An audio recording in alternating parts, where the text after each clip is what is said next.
Some disappearances make sense, a runaway, a kidnapping, a crime, but every once in a while, someone vanishes in a way that breaks logic completely. No forced entry, no struggle, no footprints, no blood, just gone. This is the true style horror story of Ethan Cole, a 24-year-old man who disappeared from his locked bedroom in the middle of the night while his family was awake in the house, and what the police discovered afterward made the case impossible. Ethan Cole lived with his parents in a quiet neighborhood outside Ashbury, Massachusetts. It wasn't the kind of place where people worried about danger. No gang activity, no violent crime, no history of missing persons. The Cole family had lived there for over a decade. Ethan was described as calm, intelligent, and a little introverted. He worked part-time at a tech store and spent most of his free time online, but for weeks before his disappearance, his behavior had started to shift, not dramatically, not enough to alarm anyone, just small things. His mother said he began locking his bedroom door at night, something he had never done before. His father said he started staying up late, pacing the hallway, checking the windows, and Ethan's younger sister, Maya, said the creepiest part was this: Ethan started whispering to someone when no one else was there, 2 weeks before he disappeared. Maya came home from a friend's house around midnight. The house was dark, everyone was asleep. As she walked past Ethan's room, she heard him speaking, not on the phone, not to a friend.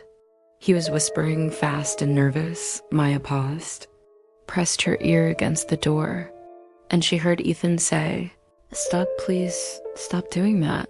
I can hear you." "I'm not opening it." Maya froze, then a second voice responded. But it didn't sound like a person. It sounded like a wet, dragging sound, like someone speaking through a throat filled with water. Maya backed away slowly and rushed to her room the next morning. She asked Ethan about it. Ethan's face went pale. He didn't deny it. Instead, he said, "Maya, if you ever hear me talking at night, don't listen, just go back to your room. And don't come near my door."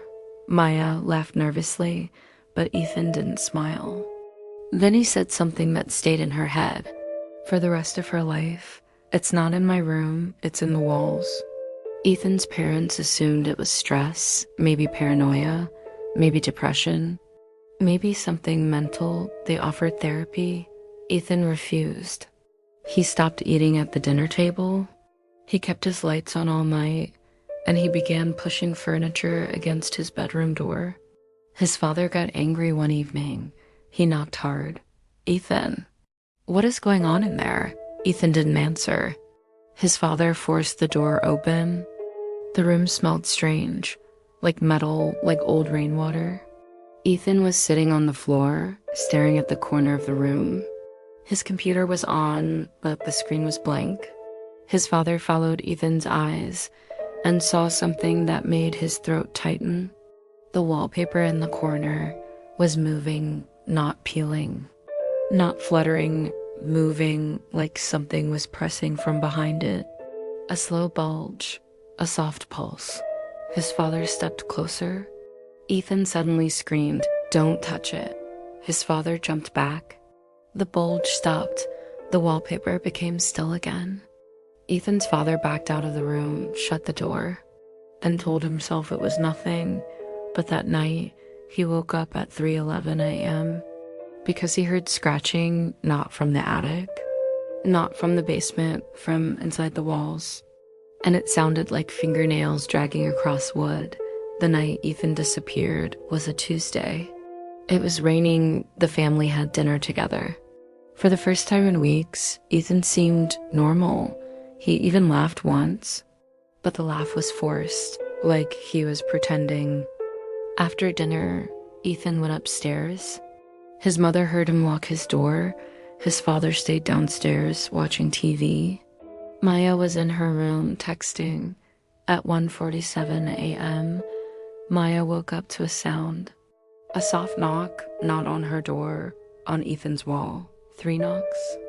Then silence, then another 3. Maya sat up. She listened. Then she heard Ethan's voice, not whispering, crying. Please. Please, I did what you wanted. I stayed quiet. I didn't tell anyone. Just stop.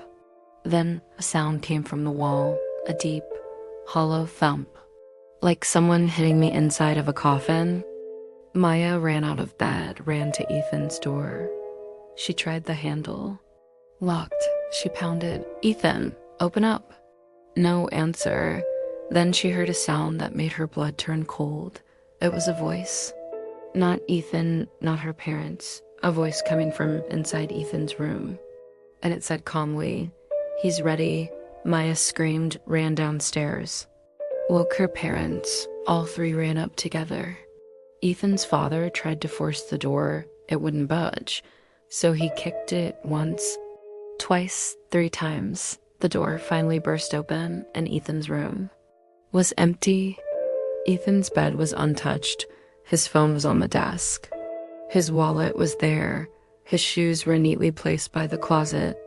The window was locked. The screen was intact. No broken glass. No footprints. No rope. No sign he had ever left the room. But the strangest part was the wall. The wallpaper corner, where Ethan had been staring for weeks, was torn open. Not ripped like a person did it. Torn like something had clawed outward. Behind it was a hole, not a hole through drywall, a hole into darkness. A darkness that didn't match the structure of the house. Ethan's father shined a flashlight inside. The beam didn't hit anything. It just vanished into black.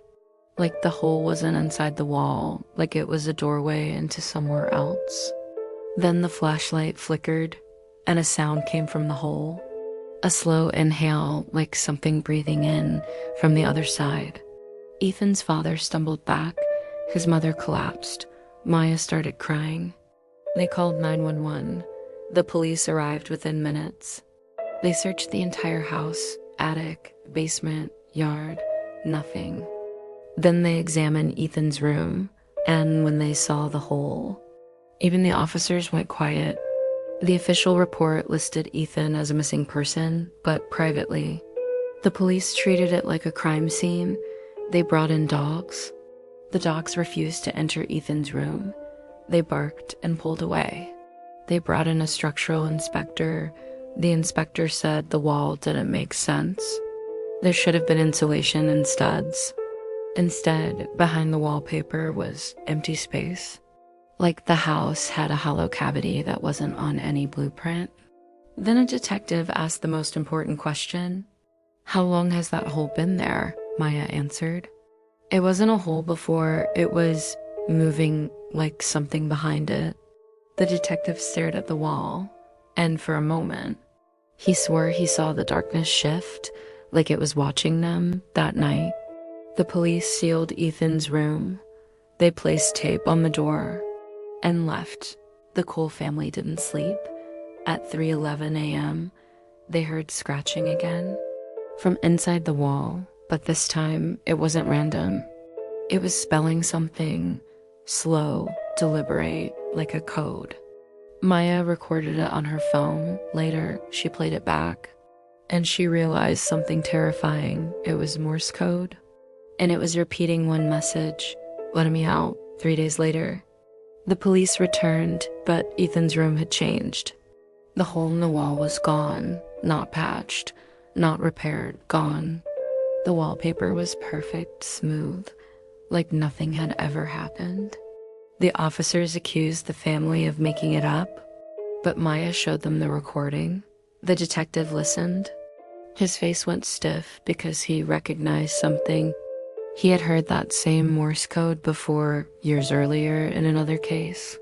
Another house, another missing person, a man named Daniel Hart, who vanished from a locked room in 1998. Same state, same pattern, same time, 3:11 a.m. The detective pulled the old case file, and inside it was a single photo. A photo of Daniel Hart's bedroom wall, and in the corner, the wallpaper was bulging. Just like Ethan's, Maya stared at the photo. Then she looked up at Ethan's wall, and for a second, she thought she saw it move again. A slow pulse, a quiet pressure, like something on the other side, waiting. Maya stepped back. Her phone was still recording. She whispered, "Ethan?" Nothing answered, but then the wallpaper shifted.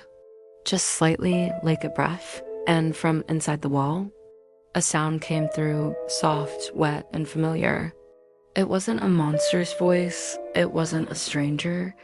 It was Ethan, barely audible, barely human, and he whispered only 2 words.